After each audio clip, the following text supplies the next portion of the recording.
Hi, everyone. Welcome to Lunch Without Lunch, online and in person. I'm Amber Rowden, the community storyteller at Rainforest, Alberta. We have Bridget Legault, the community manager at Rainforest, Alberta, hanging out with us as well. If you are new to the Rainforest, please drop an emoji on the screen online and feel free to introduce yourself in chat. If you're new to Rainforest in person, please wave a hand or raise your hand. We're always happy to meet new people. I want to start off with an introduction to the Rainforest and a land acknowledgement. So I love this video that Platform Calgary shares at events and shared with us. It was created by the Rosa Foundation and the Calgary Film Festival. Growing up, my grandma always told me that the land took care of us, and it still is taking care of us, and it never asked for anything back. It is a way of life to always honor the environment. It's not something that you just can turn on and off. It's a living daily lifestyle. A land acknowledgement is a way to acknowledge that we're coexisting in this land with the native people, and we should acknowledge that this is actually their traditional territory. But at the same time, we are all guests to this land. The land plays a big factor in who we are. That's what makes us strong. That's what makes us strong people.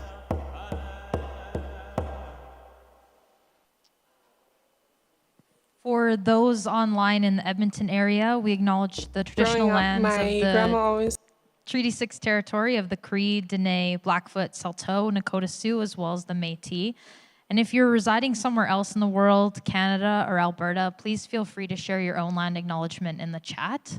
And we're also looking for people to share their own land acknowledgement as well. So if you're interested in doing that, please let me know. So we're going to move on to an introduction to the rainforest. What is the rainforest? Well, check out this awesome video that we made. What does it take to realize an idea? Or for a seed to sprout? At Rainforest, Alberta, we know the answer is rooted in trust. Traditionally, Albertans have cultivated their ideas in established systems. Inputs that don't fit these systems are weeded out. Opportunities for growth are missed. But now, Albertans want a dynamic landscape that can evolve organically, like a rainforest. At Rainforest, Alberta, we believe a culture of trust is the fertile soil where ideas grow. Our budding innovation ecosystem is a network of relationships pulling each other up as they push forward in their own field. Trust breaks down barriers. An open, inclusive network increases collaborative innovation. Successful breakthroughs inspire new ideas. A cycle begins. Rainforest Alberta is a movement to amplify trust by cultivating honesty, inclusion, and accountability. How? Our social contract holds us accountable to demonstrate trust across the province. We meet to have honest conversations around collaboration. This leads to more inclusive spaces for everyone to fearlessly build new ideas together. By raising the standard of trust, Alberta's ideas, talent, and resources can be evergreen. Visit rainforestab.ca to sign the social contract and start growing together. So our social contract are 10 values that we work, live, and play by. They're right here. If you're looking for them, they're also online. We'll share the social contract link with you in the chat. So we use 6 pillars to guide our conversations and actions. Not all are weighted equally. Like any ecosystem, the right balance is crucial, and we measure them each year through our scorecard assessment. So culture is the highest weighted one at 30%, which we focus on a lot at Rainforest. So a bit of housekeeping to make your lunch without lunch the best experience ever. Next slide, please.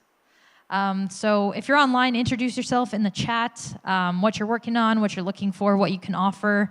Connect with individuals through DMs, and later on in person, we'll all connect with each other in person and meet new people. So yeah, do the same, what you're working on, what you're looking for, what you can offer. If you're online, put your camera on. We love to see everyone's beautiful faces. Ask questions. There will be a spot for you to ask questions to our awesome guest speakers. Keep connecting on Rainforest Slack's workspace. So once you sign the social contract, you'll have access to our Slack channel. If you're having any trouble gaining access, please let me know and I can connect you with that. Check out hashtag lunch notes for a capture of today's chat, and Lunch Without Lunch recordings are posted on YouTube. So if you do miss one or you want to watch another one back, please check out YouTube. Sorry, I lost my spot. Okay, so each week we highlight new social contract value, and this week it is team sport. So I will create teams to play, dream, experiment, I iterate and persist. I understand mistakes happen. Failing quickly and cheaply are acceptable ways of testing new ideas. So as you go forward this week, think about how you can be a team sport. Today was really awesome. I was struggling with a banner, and Jenny helped me put up the banner, and that was perfect because it's team sport this week, and it was really great. So thank you for that, Jenny. And now on to our awesome presenters for today. So we have Pedesting with us. Pedesting co-founders Nabeel Ramji and Erin Shilliday, along with Dr. Mohamed Elhabiby, will discuss the mismatch between accessibility and the built environment and how Pedesting plans to address this overlooked urban dilemma. So I'm very excited for them to be here, and I will pass it on over to you both.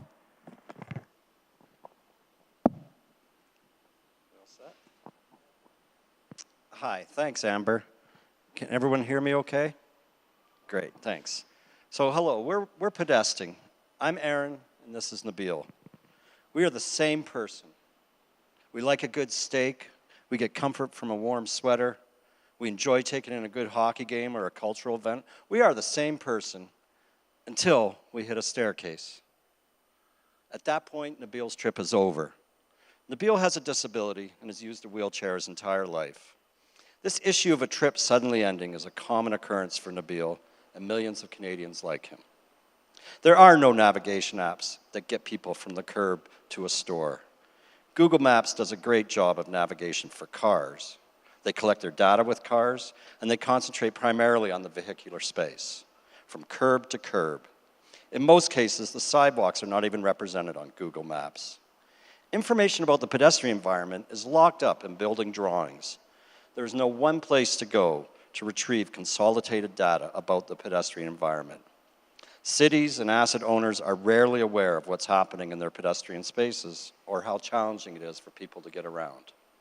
So Nabeel and I created Pedesting, a pedestrian navigation app that provides an accessible route truly from point A to point B, not just to the front door.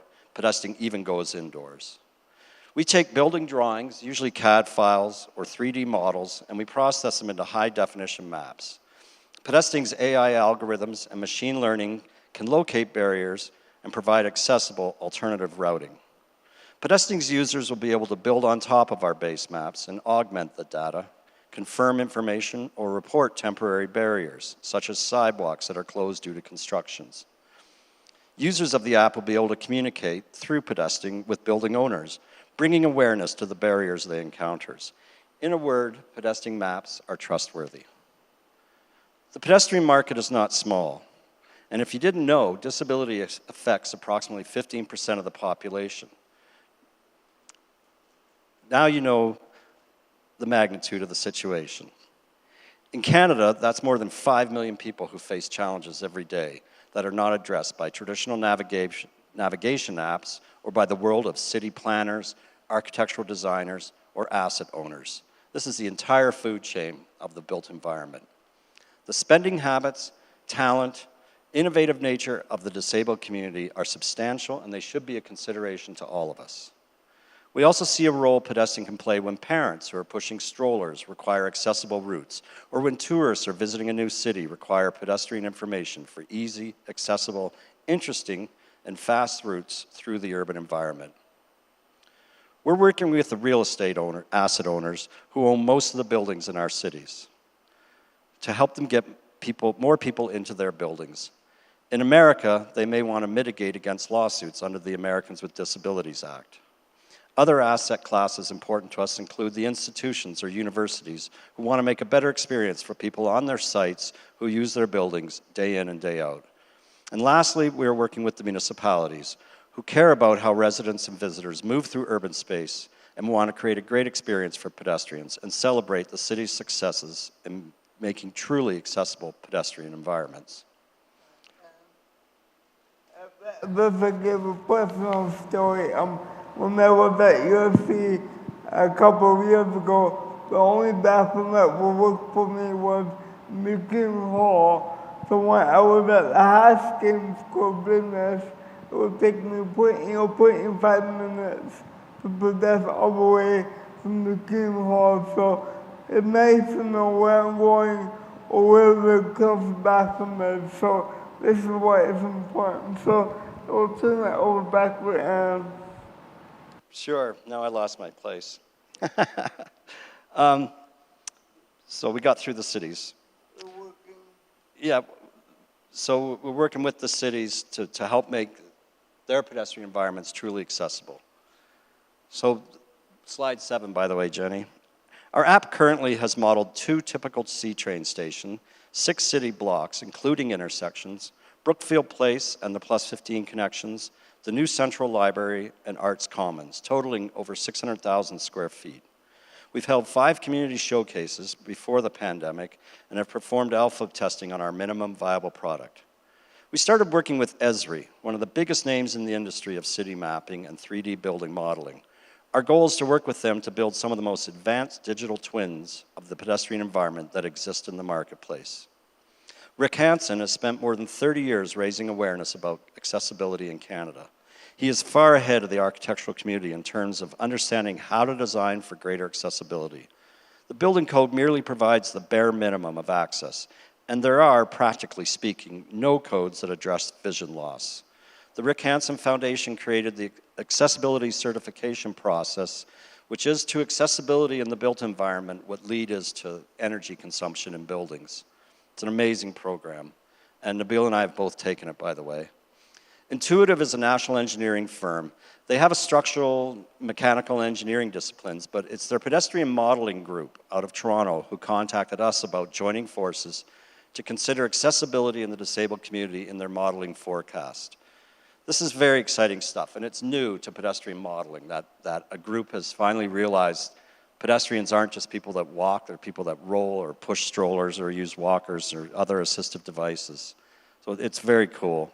And it's evidence to Nabeel and I that the private sector, not necessarily the building codes or the regulatory environment, but the private sector is truly leading the way for more meaningful accessibility in the built environment. That's a key point.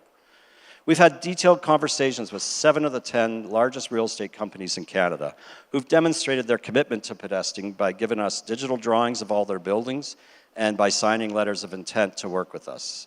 We're talking to cities and universities about this. We're already in negotiations with some of them, and they're excited, and we're moving forward with them. So far this year, Pedesting graduated from the Alchemist X Alberta Innovates Accelerator program last spring. We were one of 3 Alberta startups out of 200 who applied for the 20 available spots. We recently hosted a community update event at the Ampersand building, and we're now in our pre-seed round of capital raising investment for the next leg of our journey. We'll be adding another 47 buildings to our platform in the downtown core over the next few months, and we're planning to add the campus and several important buildings at UCalgary and the University of Vancouver Island as part of our beta testing project. In the next 3 months, we will launch the Pedesting app. Next, we'll begin our expansion across Canada by adding cities and airports, universities to our platform. So why now?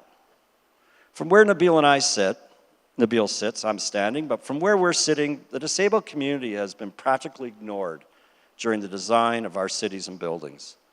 They should be a critical part of the study and design process of the cities and buildings. The dilemma of creating spaces that overlook a valuable part of our society is coming to an end. There is talent, there's spending power, and a long list of leaders in this community, and we are determined to see greater representation by the disabled citizens in our society. Pedesting is a tool that can make the world a better place for this often undervalued community. I've been a key observer of the way the urban centers in most North American cities are experiencing a post-World War II renaissance, we'll call it.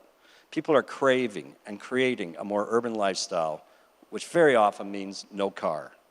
This is not just a North American phenomenon. Give you an idea, in 1950, about 30% of the world's population lived in an urban center. We were still very much an agrarian culture.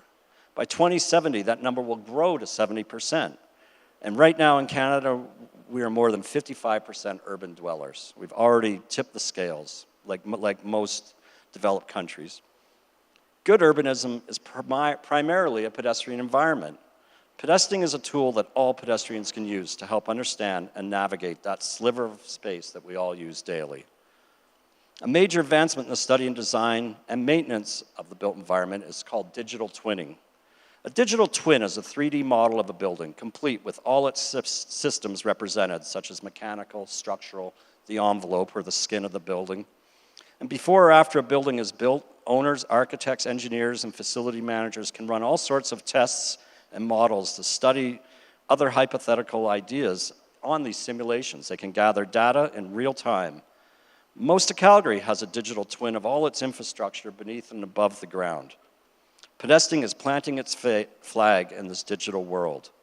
We want to promote the use of a digital twin simulation to track and predict and augment the relative accessibility in the pedestrian slice of the city and offer solutions to the barriers, which are largely man-made. As I mentioned, about 15% of the population has a mobility, vision, or auditory disability. Step outside and you'll be hard-pressed to see but a fraction of that statistic in public. We believe our society will benefit from a true representation of people with disabilities. The building code has not provided meaningful accessibility. Nabeel and I see this problem as a business case. When everyone in the disabled community is able to go everywhere, then we all benefit from their talent, their point of view, their spending habits, and the egalitarian spirit that is created when everyone is included. This spirit is who we are as Canadians and global citizens. We believe true inclusion, which we all talk about, will not really exist until everyone is represented everywhere. So who are we? Nabeel is an expert with lived experience and a vocal member of the disabled community. He knows the problem space, he knows the people, he knows the challenges and the solutions. He cares deeply about this space. I've spent my life in architecture. I'm an architect, by the way. I know the built environment, I know the regulatory environment, and I know how people move through cities and buildings. I'm applying that lifetime of observation to this specific challenge. Dr. Elhabiby is a global GIS expert. He builds technologies for self-driving cars in Silicon Valley, and we're using that technology for the pedestrian space and pedestrian navigation. Our advisory board consists of leaders in geomatics, navigation, geography, and computer science. A recent addition to our team is Evan Hamilton, who came to us through our network at Alchemist X. Evan spent 10 years leading community teams, mostly at Reddit. He's now the director of community at HubSpot. We're moving forward. We have the technology, we have the team, we're collecting the data, and we're scaling up. So I wanted to give you a quick idea of what pedesting means. It's a word, it goes back to a conversation Nabeel and I had a couple years ago, and the idea of being a pedestrian struggling with the plus 15. I think everyone in this room has probably been there, lost on the plus 15. But I could sense that he did not like that word pedestrian. Every time I used it, he sort of tensed up. And I'm like, you don't think you're a pedestrian, do you? And he said, no, I've never felt like a pedestrian. And it broke my heart, to be honest.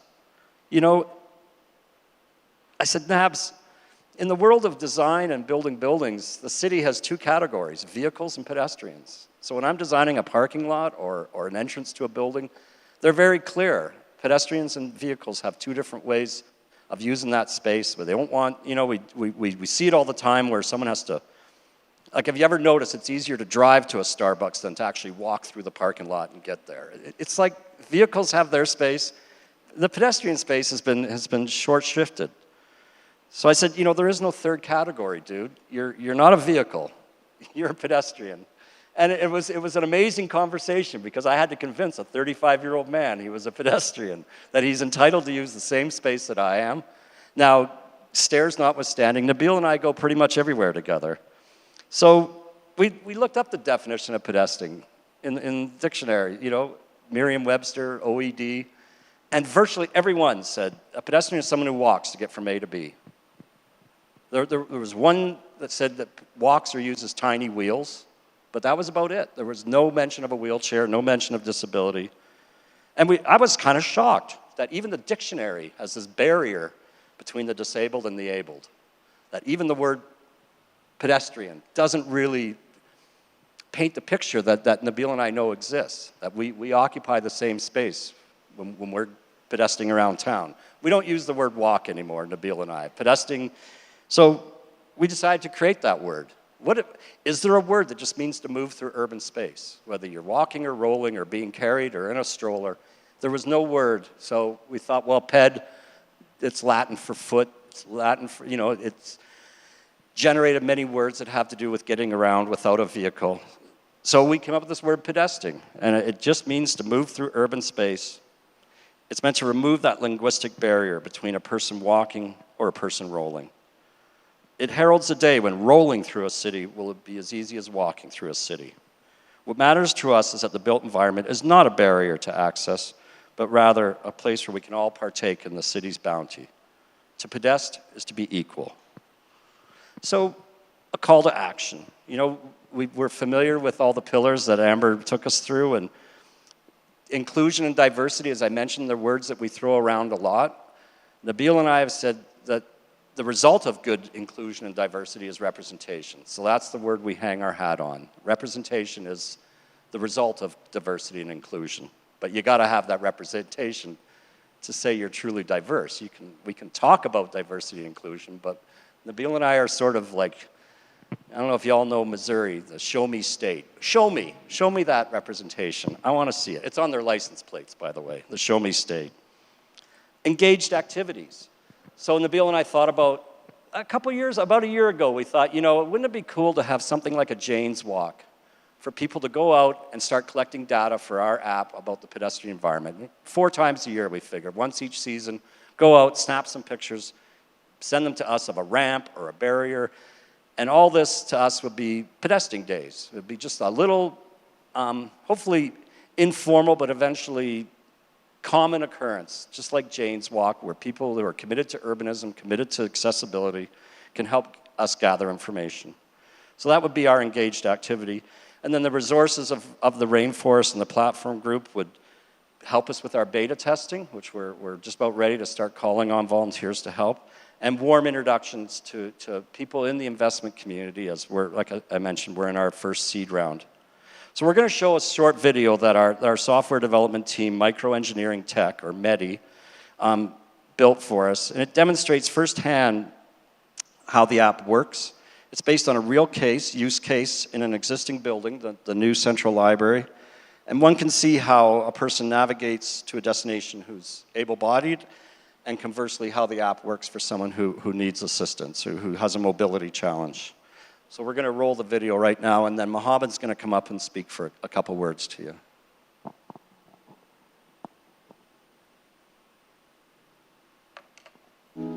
A navigation app that builds the next generation of community.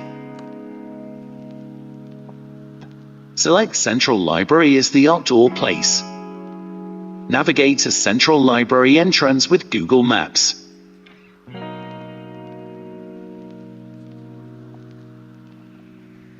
Select Atrium on level 1 as the indoor starting point. Select Children Library to level 2 as the indoor destination. Set pedesting mode to walking. Skip to the entrance, follow along the indoor route to get your destination. Notice that on walking mode, the app advised the shortest route and did avoid the stairs.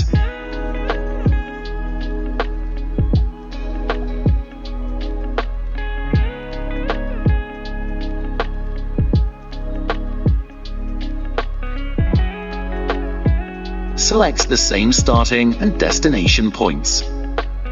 This time, set pedesting mode to wheelchair. Notice that on wheelchair mode, the app didn't advise the shortest route to avoid the stairs.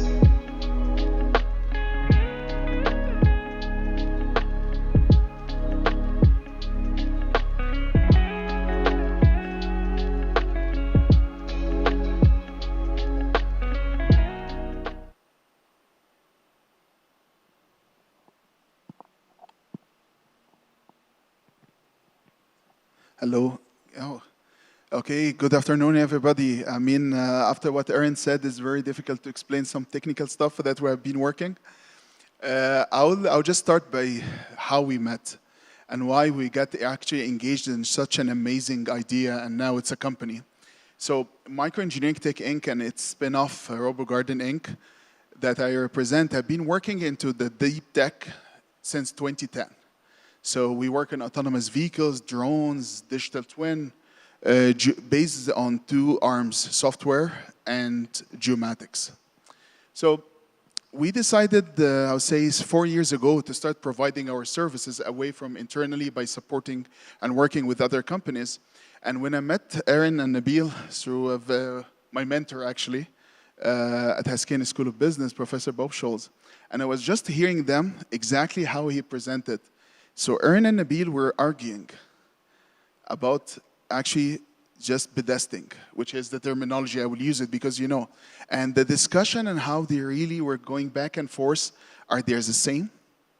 They can access everywhere or not? So this was a great idea. Then we started actually thinking about this app. Navigation, when you go outside, is very easy because you have the GPS and there is the highway or the streets where you have the lanes. So most of the autonomous vehicles still super complicated. But when you go indoor and you can see a structure where we are now, to navigate indoor, this is the different challenge.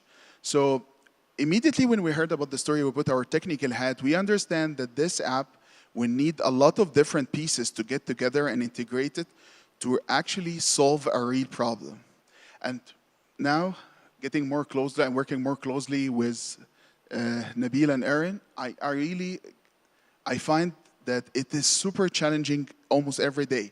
So today, my plan, how I was envisioning this presentation, I was going to be down there, but this didn't happen. By the way, it's not a problem to present from here, but the problem that we need the information to be available in advance. So when we come here with how we are, we should come and present from here. So this should be part of the stage. So this type of information, assuming how many buildings, how many cities, and when you go globally, and the freedom of mobility, it is big. This is why the app, as you saw, is integrating several things. First, map matching. And this map matching by itself is detailed. So the quality of the map and the details of the map varies based on the complexity of the structure. The structure is the area. So the new central library was laser scanned, very advanced, most accurate laser scanned. The culture area was actually 2D BDFs. And again, this is where the AI piece will come into place because while you are navigating, there is a lot of decision making that is required to help the person using the app to find their way smoothly, safely. And this is where this kind of data aggregation, in addition to the decision-making or automated decision-making using AI and machine learning, this is what we're working on. In addition, for sure, to all the different pieces of the software development from front end, the back end, and app development. We're delighted to be part with such a great initiative and such a great company. Best founder I met, okay? They believe in it, and it's a game changer. There is a car, if you have been collecting data downtown, it's called autonomous vehicles. Like I said, we're part of NVIDIA Inception program, and they're happy with what we've done in AI. This is more challenging, but we believe that we can do a lot and actually have an impact solving such a problem. Thanks, Erin and Nabeel, for having us as your technology partner, and give you the word again. Thank you. Yeah, we are blessed to have Mohamed as our technology guru. He's amazing. Nabeel and I have learned a lot from him. So before we move on to the Q&A, I'd like to, sorry, I already turned it over to you. But I wanted to just thank everyone for attending and those people who are online. Thank you for tuning in. So we are Pedesting, the three of us and more. And we're changing the way people move through cities and buildings. Nabeel and I are the same person. And you know, we should always have the same opportunity to arrive at the same place together. That's our mandate. So thank you again for coming. And then any questions and answers, feel free. Is this on? Is this on? Thanks. That was awesome, all three of you. We have some questions in the chat from our virtual crowd, which is almost hitting 50 people, which is exciting. Mike Webster, our friend Mike asks, can you build any of the data gathering into the app itself? Something like what Waze did for traffic monitoring? I can see spin-off benefits for the able-bodied as well.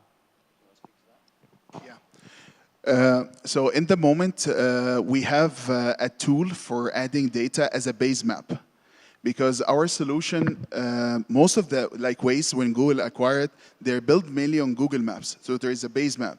So we are two levels right now. We're collecting our indoor base maps, and based on the user's experience and user performance, we are enhancing this routing using our AI technology on map matching. Yeah, and the way I always describe it is we'll be collecting data of people using our app, moving through space. So we'll start to collect heat maps.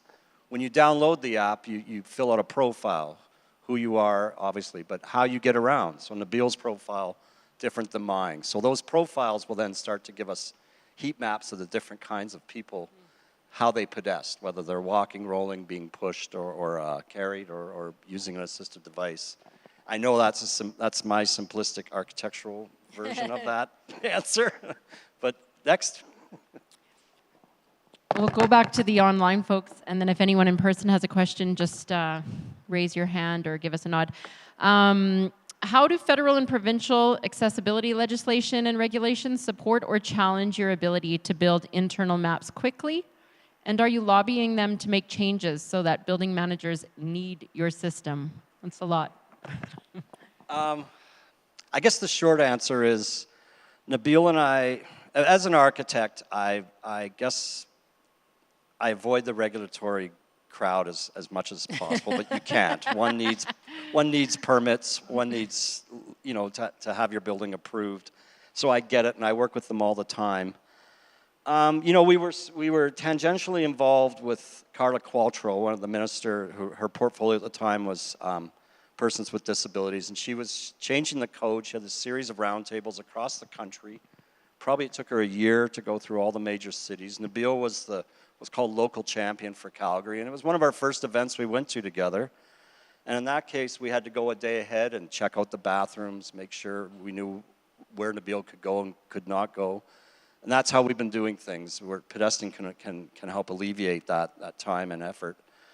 But I guess, it was probably my fault. I just said, Nabeel, you want to make something happen, don't go to the government. They're slow, they're reactive, they're not proactive. The building code, it did change a little bit after Carla Qualtrough did her thing. And basically it involved federally regulated buildings like banks and train stations. It involved a little bit of customer experience, meaning you'll notice in banks now counters are at different heights for people of different abilities. And it was fairly vanilla, the way I saw it. After all that time, it was a couple, 3 years she spent, and I give her all the credit in the world. But changing the code, I guess, let's say from the top down, is a long time-consuming process.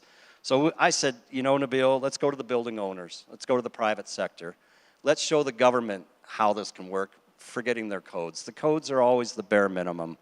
I'll give you a good idea. There's only one code, one little line that addresses people with vision loss, and that's those tactile strips you see at the tops of stairs or before you go down a ramp. That's really just in the last few years. That's it. That is it. There's no audible, like for instance in an elevator when it says floor 3. That would be so handy for someone who can't see. So there is nothing in the code that really looks out for people who have vision loss.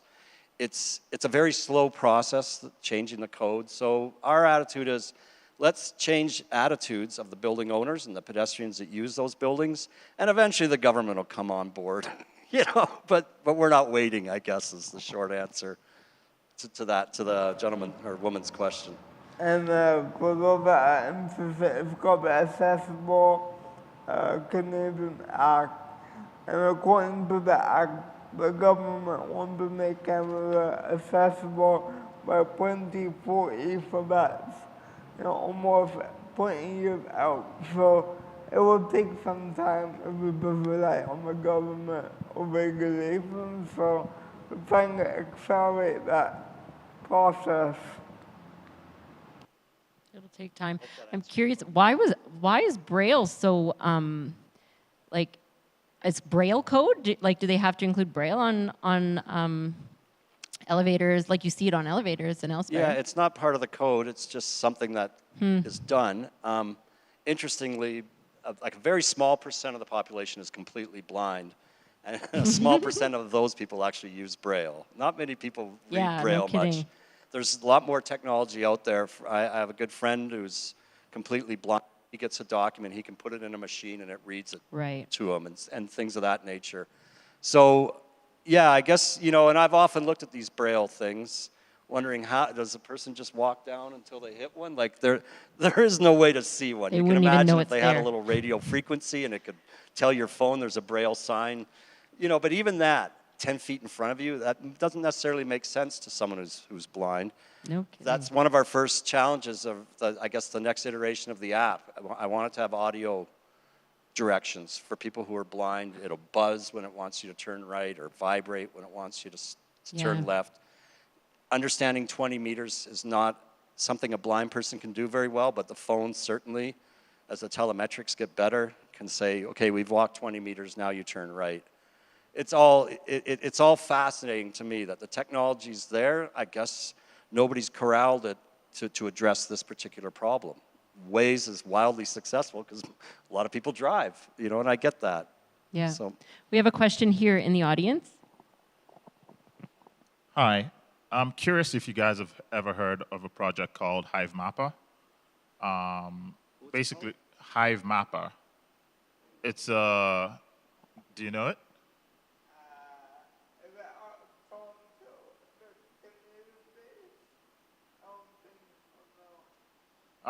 So basically, they're building a base layer. This is still for driving for the most part, but they're building a base layer map from scratch. But they're building it on the back using technologies that Web3 has unlocked. So basically, they're incentivizing the data collection portion, which a lot of these big companies like Apple, Google will pay a lot of money to get people to drive around. They're incentivizing people to collect that data using tokens. And I'm curious if that's something you guys would be interested in looking at, because that could solve your data collection problem. yeah, absolutely. We're looking at all sorts of different solutions. There are a few apps out there for accessibility. In some of our other decks, we show the different apps, what they're doing, how they differ from us. Very few have navigation as their central core.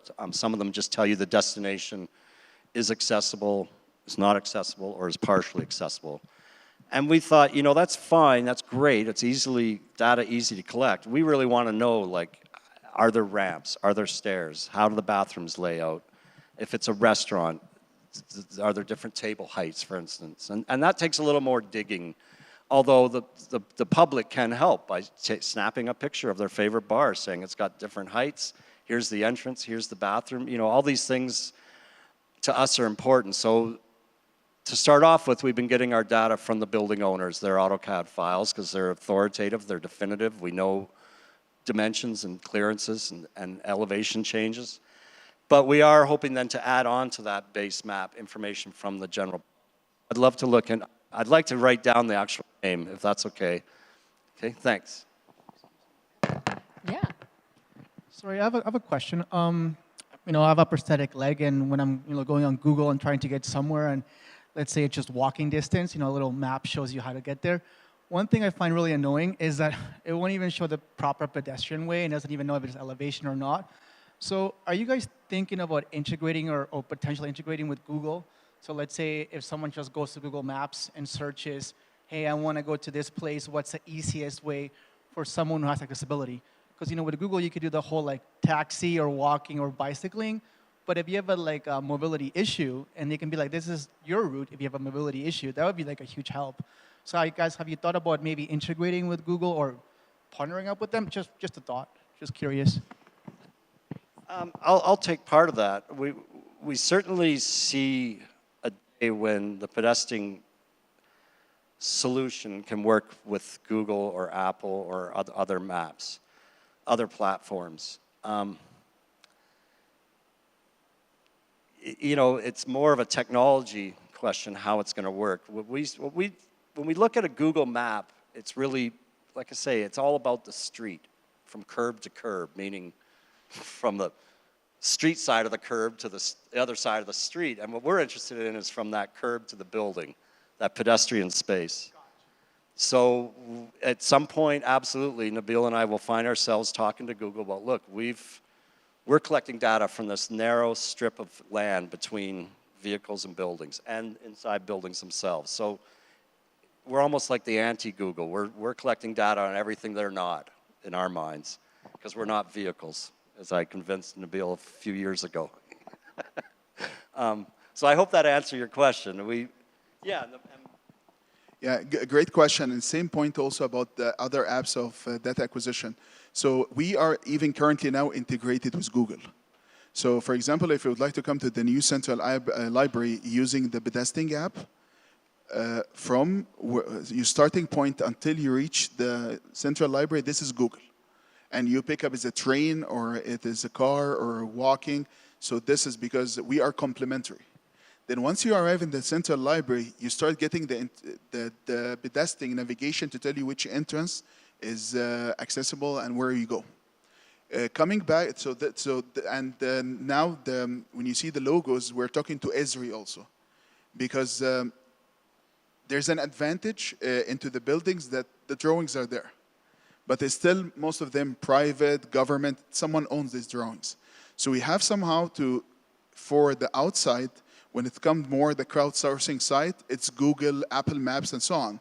When you come to the buildings, then we have to integrate more with a different format.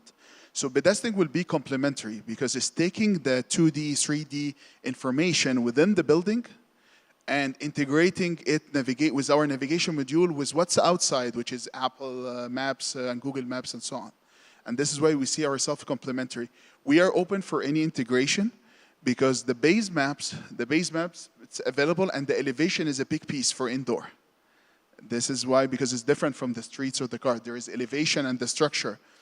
But we will move to crowdsourcing because the dynamics are different. For example, if a platform decided to have chairs here, okay, you cannot really use these stairs.